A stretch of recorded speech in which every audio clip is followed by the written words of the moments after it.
First off, I guess I'd like to thank the church, for their support. I can't say enough how the Nazarene Church is so active in missions. It is humbling to see what we care about and what we do as a church and as an organization. There's a lot of help in our country, at the lowest point. We still have some kind of aid, but you're kind of on your own. There's no support system from the government, so they're pretty much dependent on help from outside to survive. And it's a humbling experience to see what the church does as a whole in the Nazarenes, from the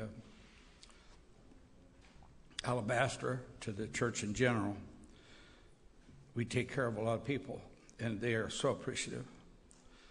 This one particular city, I may be getting a little ahead of myself here. Let me talk about the Panama Canal first. I don't know if any of you know much about it. I was thinking it was thing was 4 or 5 mile long that had to get the ships through, and I guess I didn't listen when I was being taught my geography, I guess. But anyway, it's 50 mile long, and so it takes a lot of effort to get ships through. They actually turn them over to the authority that Panama Canal does, and it takes 24. Is that correct? 24 hours? 24 hours to get a ship through.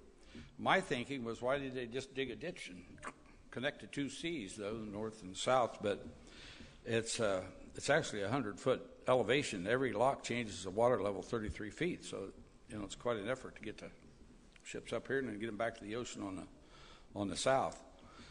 But anyway, our first day there, we toured. We went on a tour of the Panama Canal, and it's quite interesting. It's 50 mile, and they have a wildlife national park, I guess we call it. But they have these goofy monkeys. They call them howler monkeys or something like that. Howler. Howler? Yeah, they sound like this. So I tried to mock them. Seriously, I did. And then I got a little nervous because I heard these monkeys coming through the thing there, and here I find out it's mating season. So I tried not to do that anymore. But what are we showing, Richie? No. Oh, the first thing is we went to this very first village we went in. It's a lot like, I guess, Nicaragua. It seems the Panama is pretty much a modern city. They have a lot of wealth and a lot of poverty. It takes a little longer to get into the poverty than it did in Nicaragua, I think, for whatever reason, the country, the way it's laid out, but there's still a very, very, very poor communities. But they have this, as you see on this one slide, that it's this one community makes charcoal. They put this on a pile and put mud over it and burn it for 5 days. And then they sell this for like $5 a bag. So that was their income for that one community. And a lot of children in that particular area, I guess, have asthma problems because of the smoke. It kind of lingers there. But each family has their own kind of business down in this one area. They have must have been a couple dozen maybe of little charcoal operations. But the thing that I guess was really moved by was this one. There was 50 families in this community in a different area that had lived on a dump. That's where they lived. They just got, 4 pieces of plywood, piece of tin, kind of that's their home. So when you live on a dump, you probably had to change locations often just to move. But the Nazarene Church was instrumental in buying them property so they didn't have to move. The housing isn't much better, but at least they didn't have to move every week or so. But this is a picture of this was existing, the old thing there, and a Nazarene group was in just within the past year, and built this structure for them. Not that it's very big, but it was like a mansion to her. It was. This is one of the women that was instrumental in the development of the community.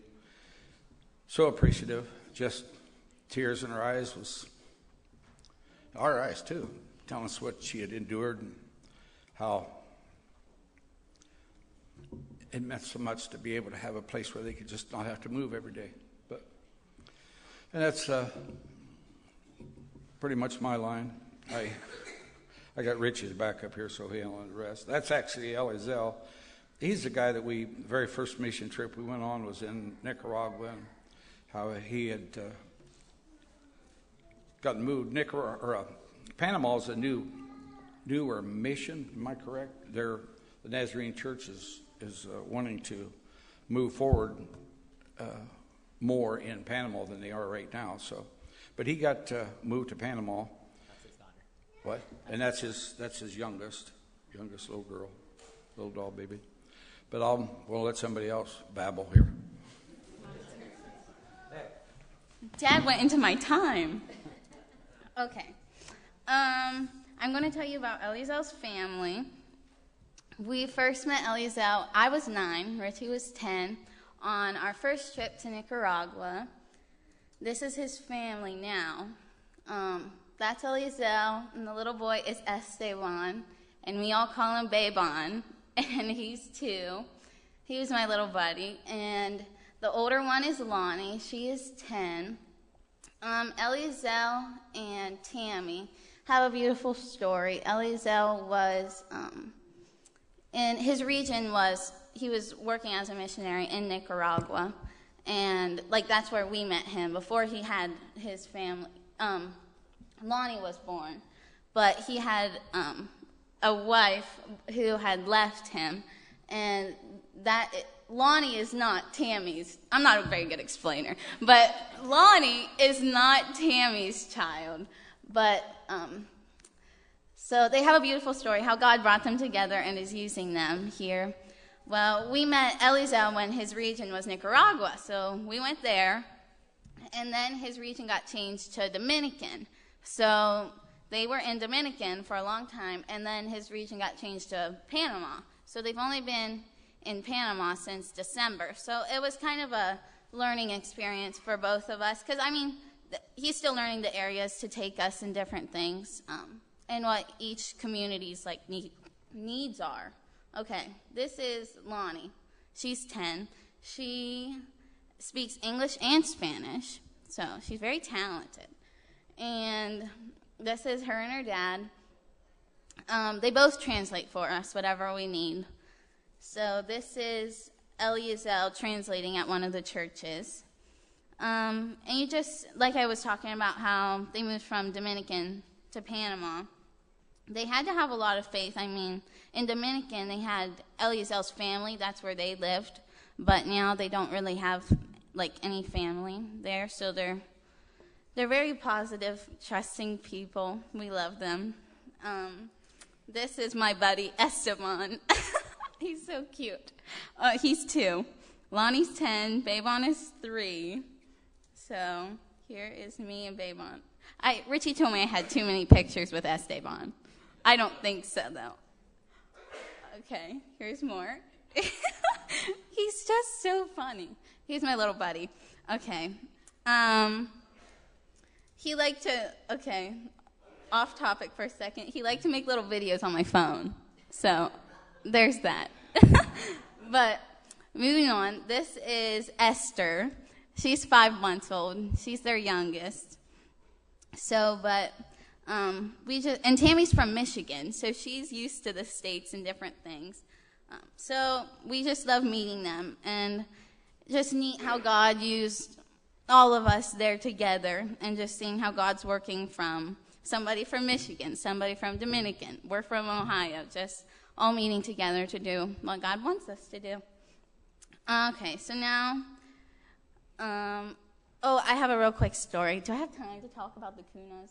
Okay, this is funny. So Lonnie, which is this one, Lonnie, she was telling me and Dad, we were just sitting down waiting for them to come pick us up, and she was telling Dad how there's this village of people called the Kuna people, and they're really small, like me. They're small, but they are they're adults and they're small. They're just built small, I guess. And they wear beads up their legs and wear like a towel around their head. You can just pick them out. Well, they're called Kunas. Well, Dad, she was telling us a whole different thing. Dad was just confused. She was telling us about how one time she went to the ocean, and that's where we were going that night to look at.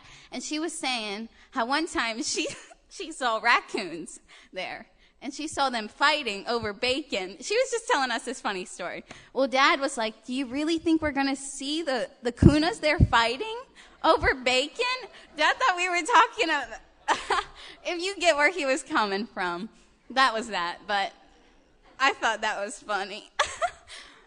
But we were, the Kunas were the people, but okay, moving on.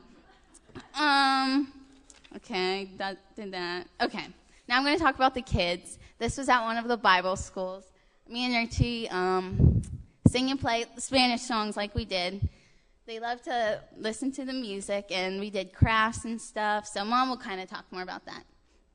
But another thing that we usually do as our part of our ministry, we take down instruments and leave them.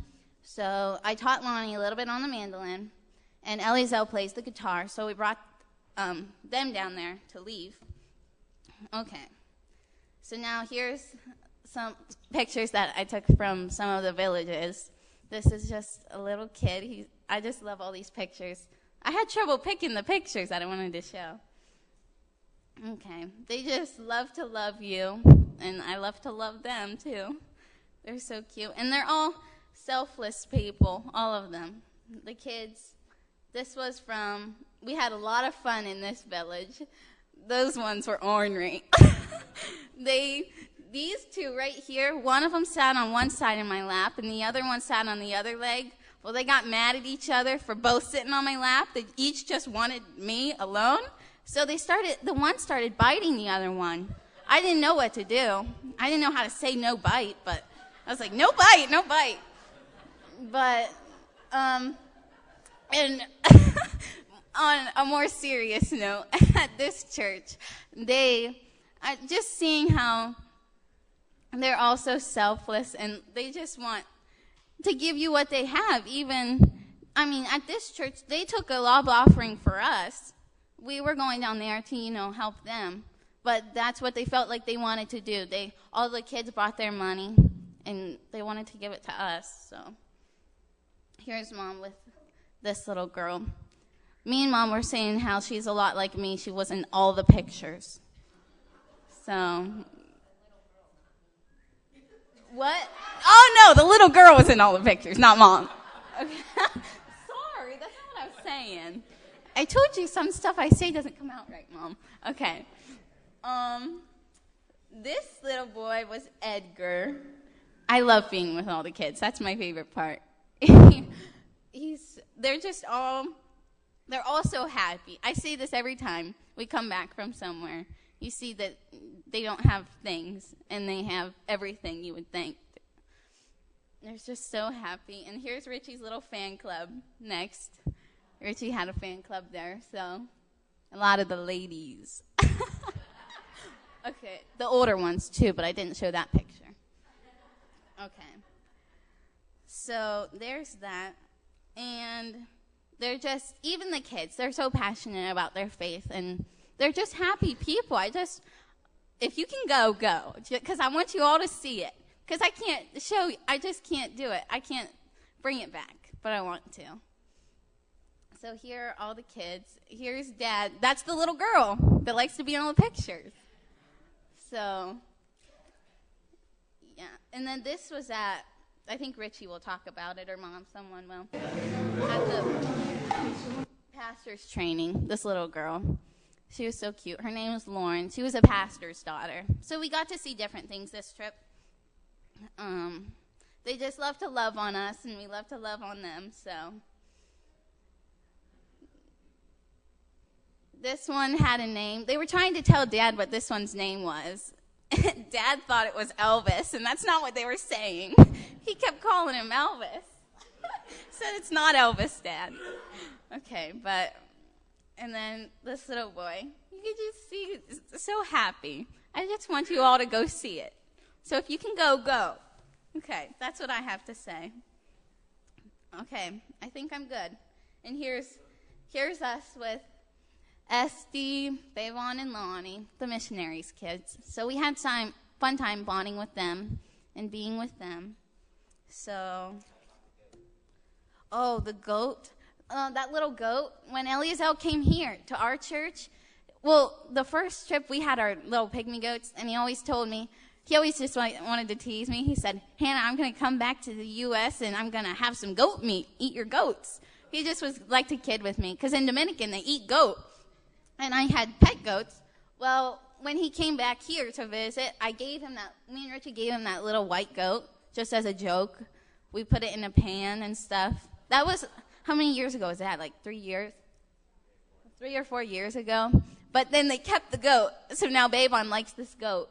So they still have the goat. So we just like staying in touch with them and serving with them together. So that's my spiel. All right, thanks. In 1 Peter chapter 4, verses 8 through 10, this is the Amplified Bible. Above all things, have intense and unfailing love for one another, for love covers a multiple of sins. Practice hospitality to one another. Be a lover of strangers with brotherly affection for the unknown guests, the foreigners, the poor, and all others who come your way, who are in Christ's body. Do it ungrudgingly, without complaining, but as representing him. And each of you have received a gift, a particular spiritual talent. Employ it for one another as good trustees of God's many-sided grace. I guess that scripture to me is missions. And I know a lot of things, think of a mission trip and you think of building houses, building churches, and things like that. And that's what I always grew up thinking. And there's lots of ways you can think about missions. And there's medical missions. And I know we talked about that. Wow, it'd be cool for Kyle and Kristen to go on a medical mission trip. And we've been with teams where they had a sports type of mission. And they went to public schools, high schools, and incorporated games and different things and taught them scriptures.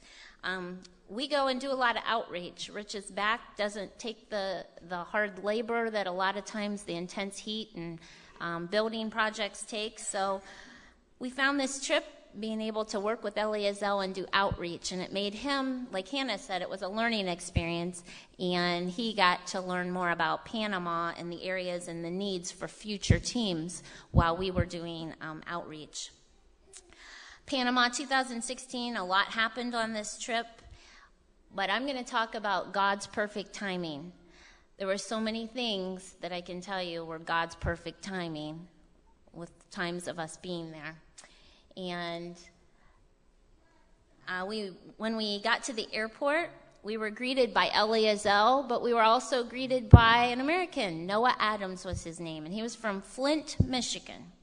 And he had been to Panama last year on a building work and witness trip in Panama, fell in love with the country, fell in love with missions, feels a call. He's 16 years old. So it was a cool trip because he was with us 5 days of our trip. And again, it was great, him being with Hannah and Richie, and they get to share stories about missions and different things, and being with a teenager, a fellow Christian. And they had a lot of fun together. We had a lot of fun stories, and he became the newest roadie for the Davis Street Duo. And it was great having him there carrying stuff for us. So we really enjoyed being with Noah. This is the district center. This was one of the first places we went. And this was just finished in June. So it was brand new. Another reason of God's perfect timing. It was the perfect place for our pastoral training. And a brand new building in Carolyn. It was built with alabaster funds, is the first thing they told us. Next month is alabaster. That little box you fill with pennies, nickels, quarters. These are the things. All that money, there's nothing taken out of that money. It goes direct to buildings. And I love to go and hear, and this has happened a couple times, they'll say, this building was built from alabaster funds. So you know what that little box, or maybe you bring a jar or whatever, but this particular building was from alabaster funds. This is Carlos with Eliezer. Carlos is in the yellow. He was originally from the Dominican Republic. He's the district superintendent in Panama. And he told us his dream. We had dinner with him one night with our families. And he was in Dominican. He has 2 grown children with families who are now in the States. He has grandkids in the United States. And him and his wife were feeling, oh my, we want to be with our family, and filling a pool. But they kept feeling this call to Panama because there was so much work that needs done in Panama.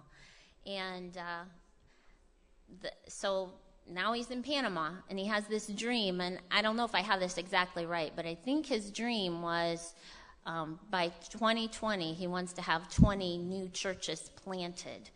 And I thought, wow, God's perfect timing. We're the beginning of that. We're the start of this. This was his plan. This is the van we used, so that love offering that you took for us helped us rent that white van so that we could travel to all these different villages. So thank you, thank you, thank you.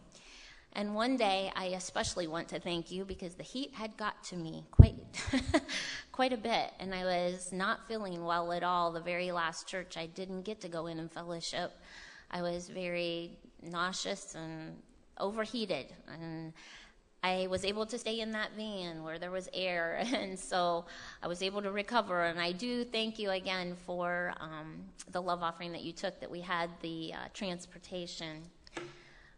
God's timing. This was one of the churches that we went to, Child Development Center. We were supposed to see 50 kids. Those days that we were there, they were having a protest at the school. So we got to minister to 100 kids, not just 50. And so that was a blessing. And so we had a lot of children for the first couple of days. God's timing. This is Tatiana. She is a pastor, and her husband, they have a church. We weren't planning to go to their church, and they have a new church plant, and it's in their garage. Well, it's not a garage. They don't have garages, but it's kind of like a carport, kind of a lean-to to their house, but they've made it a church. And we weren't supposed to go there, but she is a teacher in the high school. And again, because of the protest, we were able to go to their church and do a Bible school. And so this is this a video, Hannah? Click it.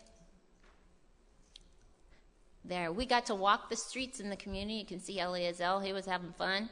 The kids had their instruments. We were playing and inviting people to Bible school. So we walked that community. That was a little scary. At each house, there was a big dog tied up and chained up. And I just hope they had good chains because they all sounded mean. But we had a good service at that one. This is the church where Hannah talked about the little girl being in every picture. We were welcomed. I mean, they were singing and yelling, and they yelled a chant when we got there. They were just so enthusiastic, and this was a fun village. Again, God's timing. They were still on their protest. They were only expecting approximately 50 kids. We had way over 100 plus adults at that one. And I don't know if you read any of the posts on Facebook, but we kind of got to experience the loaves and fishes. And they always, at each church, plan a meal or a snack for the kids. They had made pasta. It was kind of looked like a little spaghetti type macaroni something. And they asked someone to come pray over the pasta because they didn't think they had enough. And they were only expecting around 50. Well, all of the parents of these other kids came, and so the church was packed. And they prayed over the pasta, and guess what? We had leftovers afterwards. So it was kind of like the loaves and fishes. It was amazing. There's a little girl eating her pasta. The next church was, It was raining when we got there. We had to run in. It was raining so hard we couldn't hear. It had a metal roof. We kind of had to just sit there and smile at everybody because you couldn't hear or anything. You couldn't talk. But you're probably wondering, how do you do a Bible school in a foreign country? I mean, you think of Bible school, you think of weeks preparing, long hours setting up, decorating. It's so different over there because it's about a 2-hour event. We go, Richie and Hannah play music. They love fast songs. They love to clap, sing along, so they sang Spanish songs. Richie tells a Bible story. He incorporates magic. There you see his famous sponge balls. They always love those. And so he would incorporate the story with illusions. And finally, they would have a salvation portion where we talk to them about Jesus coming into their heart, and that's the kids are praying there. Oops. And then we would end with a craft. Can't do a very long, detailed craft. You don't have a lot of time. Again, when you're talking 100 kids, it has to be something simple to kind of walk around. We made lions because the story Richie told was Daniel in the lion's den. So we had paper plates. We had 2 different sizes. And you give them a few crayons, and you would staple the plate and walk around and help them. And again, just love on the kids. They loved making the crafts. The adults love making the crafts. And so it's very fun. I'm like Hannah, the thing that I've noticed on all the trips, the children steal your heart. There's so many kids. They have this big smile, and they just want to love you, and they love Jesus. And the thing that we did our first year is we sponsored 2 children on our first mission trip. Nazarene Compassionate Ministry has the ability to sponsor these children. It helps with food, medical, nutrition, schooling, and their spiritual needs. And it costs $30 a month. So that's like 99 cents a day. I always refer to the teens, Polar Pops, things like that, a coffee at McDonald's. Can you sacrifice that and sponsor a child in a foreign country? And I know I used to think, how can that help? But I think it's kind of like that story of the starfish. You've probably heard this story on the beach where the man was walking. He could see the little boy reaching down, throwing the starfish back into the ocean. And the man said, why are you throwing all those starfish back in the ocean? And the child replied, the sun's up, the tide's going out, and if you don't throw them in, they're going to die. And he said, do you realize how long this beach is? Do you realize how many starfish are on the beach? You cannot possibly make a difference for these starfish. And the little boy reached down and he said, well, I made a difference for that one. And so what I'm going to tell you is you can make a difference. One child makes a difference. And if you're not sure how to sponsor a child, come to me. I'll help you. You can get online and I can do it for you. And you can pick the country that you want to sponsor. You'll get a letter from them, and you'll get to send stuff to them. And it helps, again. It can change a child's life, and I'm so proud to say that I belong to the Nazarene Church that supports World Mission, and I want to thank you again for supporting us, and thanks for all those that donated bracelets, paper plates, prayers. Thank you for praying for Rich and our travels, and thank you again. All right. That's for last, right? Okay, so one of the things this trip, it was totally different. Nicaragua versus Panama, there's definitely a different atmosphere there. When you think of Panama City. That's one of the things that I kind of forgot about. This is Panama City. This is me on looking the skyline. Beautiful. That's one of the things I fell in love with the city. And it's modernized. It's much more like America. Our meals, we had a lot of Subway because it's safe and we know the chain and healthy. So we ate there a lot, but it's pretty much like America. Just under 1 million people live in Panama City. Now, you would think Panama, Americanized, modern, there would be a lot of churches there. That's totally wrong. compared to Nicaragua, there are 4 times as many churches in Nicaragua than Panama. Let that sink in for a little bit. There are, in the whole country of Panama, there are 40 actual concrete buildings, and then around 50 counting the mission churches, such as ones in people's homes and stuff. So not even 50 churches in the country of Panama. That's one district in Nicaragua. So the whole country of Panama is just one district in Nicaragua. So there's definitely a great need in Panama, that blew my mind. I didn't even realize. And if you just think 1 million people in that city, there was one church that we went to downtown. That was it. All the other churches were in little villages. So there is definitely a need there. This is me unlooking the city, which was beautiful. And one of the other unique things about Panama, on Sundays, they close the roadways for people to bike. So on Sundays, they close the freeways for an hour or 2 so people can ride their bikes and get some exercise, which is really neat. But one of the things that we did this trip, which was different, was pastoral training done by Pastor Doug. This is some of the pastors on the Central District looking at the resources that were given to them in Spanish.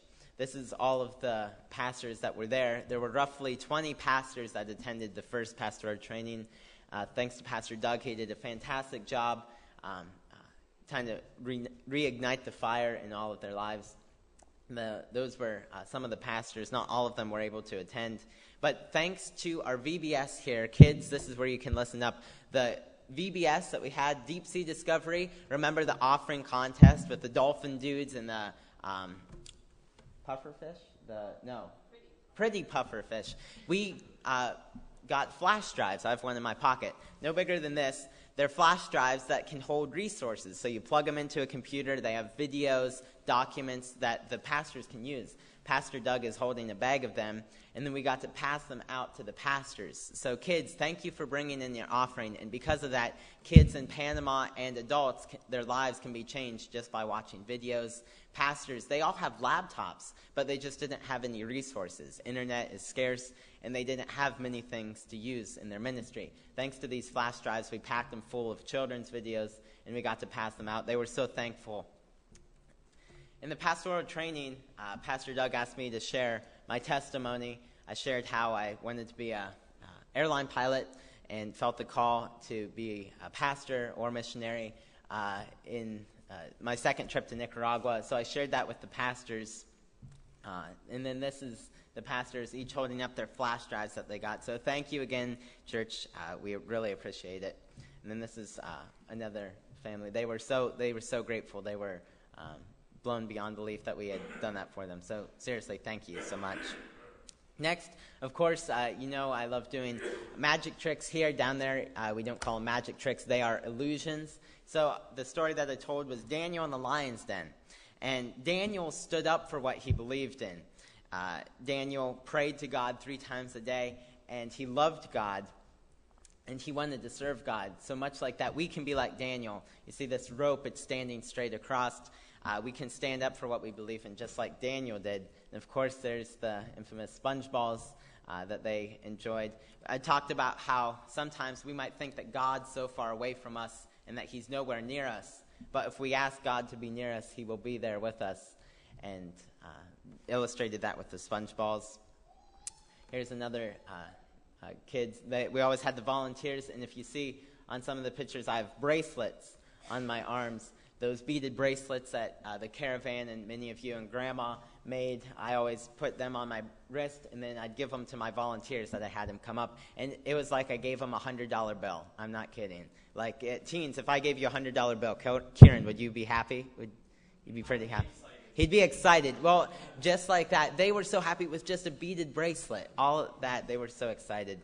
Now, remember last year, you sent myself, Caprice, Sam, and Laura to NYC in Louisville, Kentucky.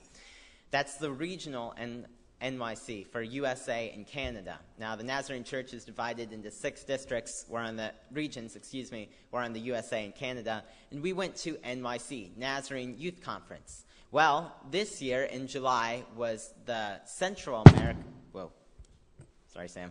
In the Central America's NYC. So in Mesoamerica, that's the region they had their NYC this year. And guess where it was?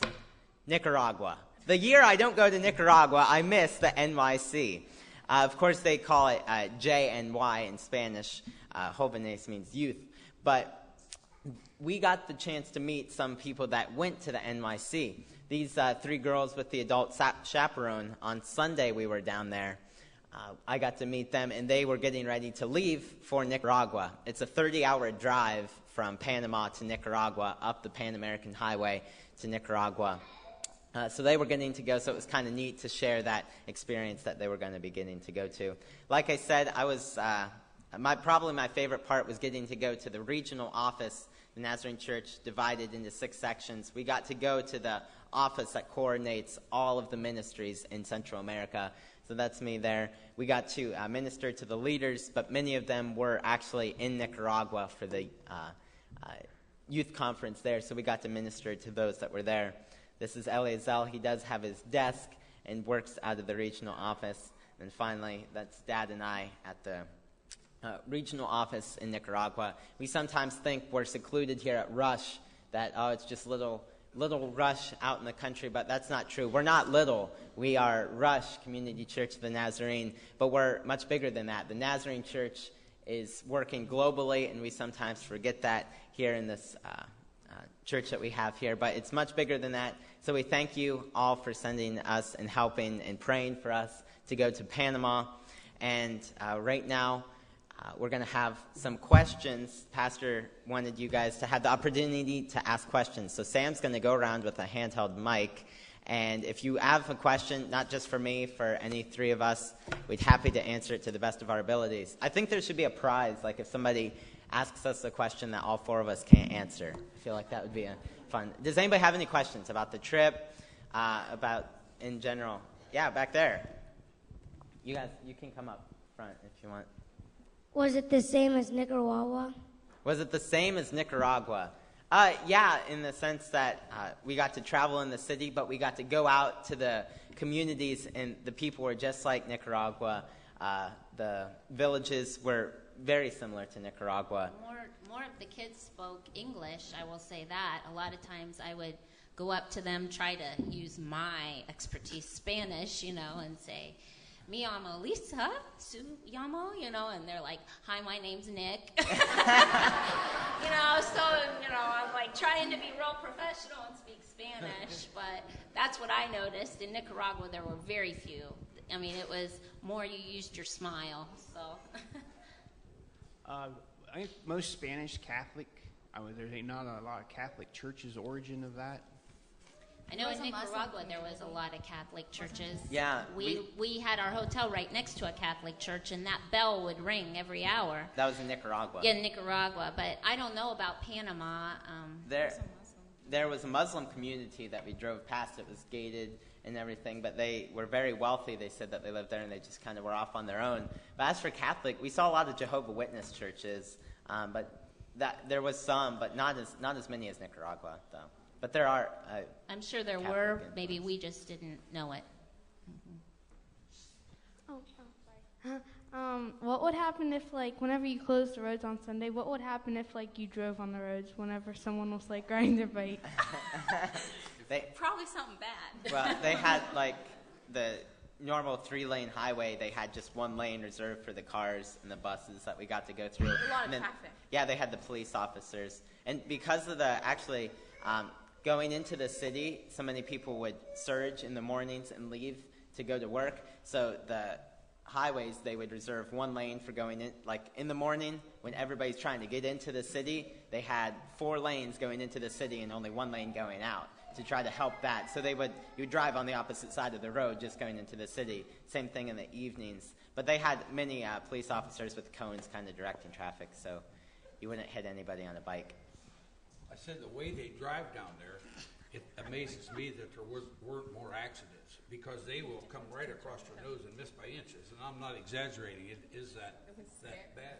But we didn't see one accident. One accident all the time was down there. So I guess they have a little bit more give and take, road rage-wise. United States, they, go across the guy's nose while he's going to kill you the next stop. But down there, they seem to deal with it. You just pull out in front of somebody. Yeah, they just kind of happy about it. No, when we all went to Nicaragua, there was things we needed to prepare as far as the water. We couldn't drink the water.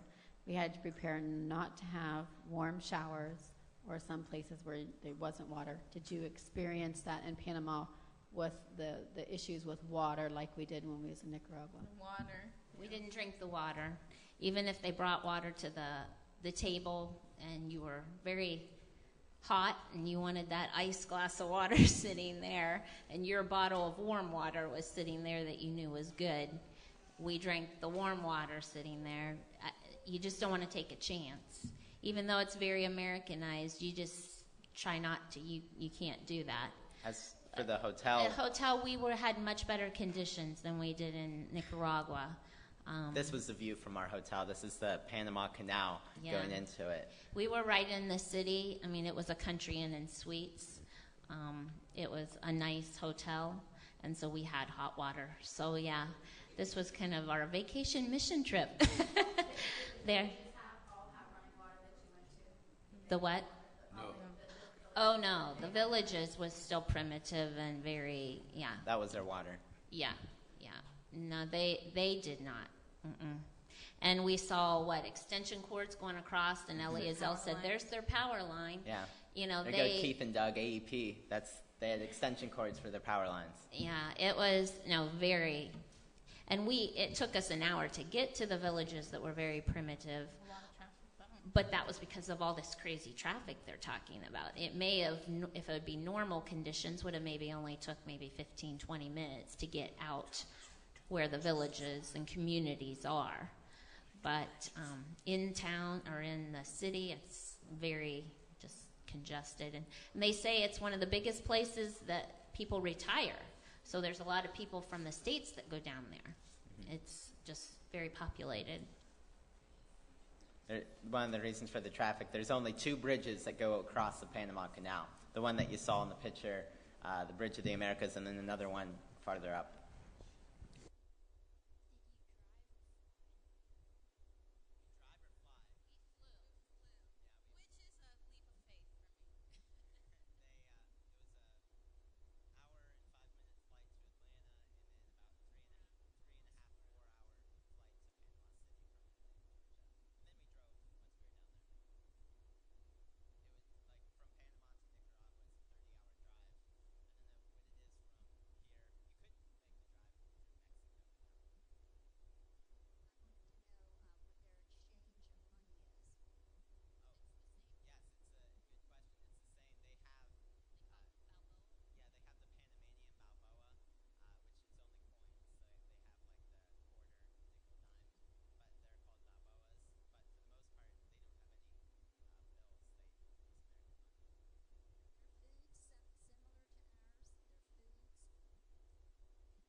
You know, why was that phrase? And I want to kind of bring that, if I can, and bring it back to what Lisa said. One thing. Remember the story of Elijah after he had faced the prophets of Baal in the Old Testament, and he had run because the queen had threatened his life, and he was on Mount Horeb. And there's a story about the earthquake shaking the mountain, and the wind tearing at the mountain, and a fire sweeping over the mountain, and in all ways in which God had spoken in the past through nature. And it said that God wasn't in those things. And then he heard a gentle whisper, and God was in the whisper. The point of why he was there was he was waiting for what? He was waiting for the Lord to pass by. Jesus wasn't passing the apostles by to leave them. He was walking on the water and passing them by to give them a glimpse of the power and who he was. And the apostles somehow were so caught up with ministry and with their own predicament that they failed to recognize who he was. They failed to recognize who he was. They failed to recognize the point of the miracle, that this was Jesus. This was manna from heaven. He was the living bread. They missed all of that. And there they are, and they're a part of it, and they're seeing it. You can hear the conversation in the boat. You can hear James is there, and he goes, "Oh, man, the humidity must have been 80 or 90% today." And then Peter, he butts in and he says, "I know. It was 101 at least. I could have fried an egg on the side of the path." And then there's Matthew, and he goes, "I know. I on top of all that, all those people, over and over again, I am exhausted. My feet are killing me. And now we're fighting waves in this boat. What are we doing this for?" And then Judas speaks up and says, "And look at the kind of people we're attracting, the poor and the sick. If we don't get some financial backers, this movement's not going anywhere." Can you hear their complaints? And we're quick to say, well, why would you let your hearts get hardened when you're a part of the biggest miracle? But my friends, if the church has lost one thing, we have lost the ability to see the wonder and miracle of God in our present life and situation. Why does Rush exist? Because a group of people sacrificed in order for this church to be here. Why do we have a school over across the way? Because God intended for us to have that building and to use that building to reach our community. If you want to hear a story, sit down with any of the people who were here when that purchase was made. We shouldn't own that building. This church shouldn't be open. It was supposed to have been shut. It was shut for 20, 30 years until 3 families in our community decided to raise funds with the farmers to patch the roof and the walls and to make this church happen. They didn't even have a pastor. You don't have a pastor, you don't start a church. Well, they just didn't go by what world tells you how you operate a church, and we have a church here. Lisa talked about perfect timing, praying over a pot of pasta, talking about those little flash drives. You know, we think, oh, you can go buy those at Walmart. You know what? The fact that we can put all those resources for pastors in a teeny tiny device, and we can ship it over there, and they can have a library of resources that we couldn't have bought that many books and shipped those books. But now pastors have the ability to do that and to do ministry. That's a miracle. But we get caught up because we choose sides on issues. And we get caught up with our own frustrations in life. And we get caught up on this and that thing. And we squabble amongst ourselves. Meanwhile, God is passing by to reveal His glory and His power. And we don't witness it. And we miss it. And we're like one of the apostles, probably John. They see the image of Jesus off in the distance. And his reaction is what? Ah! It's a ghost. Some fisherman that drowned is walking and we're all going to die. When it was actually their Lord and Savior out there. And He was presenting His glory and His power and His majesty for them to witness and understand who He was, and they missed it. Man, we don't want to miss it, do we? Why do we do missions? We don't want to miss it. That's why we do missions. That's why we do missions abroad, and we send our money and we send groups over there to perform the mighty miracles of God and to be God's hands and feet. That's why we send kids to Mission One and they go work at our campgrounds and they go work for that women's house. That's why we do missions. That's why it's important. That's why we make the emphasis, because we have the power and the ability to witness the power and majesty of God. And when he passes by, we get to say we witnessed God move at that time in the life of the church and in our lives. Man, I don't want to miss it. Do you want to miss it? I don't think so. Aren't you glad we're a church and a denomination that believes in missions? I know I am. Let me pray for you, and let's dismiss this morning. Lord, our hearts are overflowing. We're blessed. We're excited to see what the Johns had the opportunity to be a part of in Panama. Lord, there are some of us out here are probably saying, well, I could never be a part of something like that. Truth is, Lord, if you want us to be a part of something like that, we can do it. Money is not a restriction. We may not have a lot, but if you want us to go, the money's there. Lord, if we might make excuses, well, I couldn't be a part of a culture like that. I'm too comfortable. My creature comforts here. I can't imagine the heat. I can't imagine the conditions. I can't imagine the bugs. I can't imagine this. But the truth is, if you want us to do it, those aren't real excuses. Lord, when you walk by, don't let us miss you. We want to witness your power and your majesty. We want to be in your presence. We want to see your power move, not only in Panama and Nicaragua and Canton, Ohio, but we want to see you move in Yorksville and Rush Township. We want to witness your power and your majesty here, even in our local church. And Lord, as you speak, whether we're called to serve here or over there, will the answer always be yes, Lord, yes, to your will and to your way. Thank you, Lord, for allowing us to be a part of church this morning. In your most precious and holy name, amen.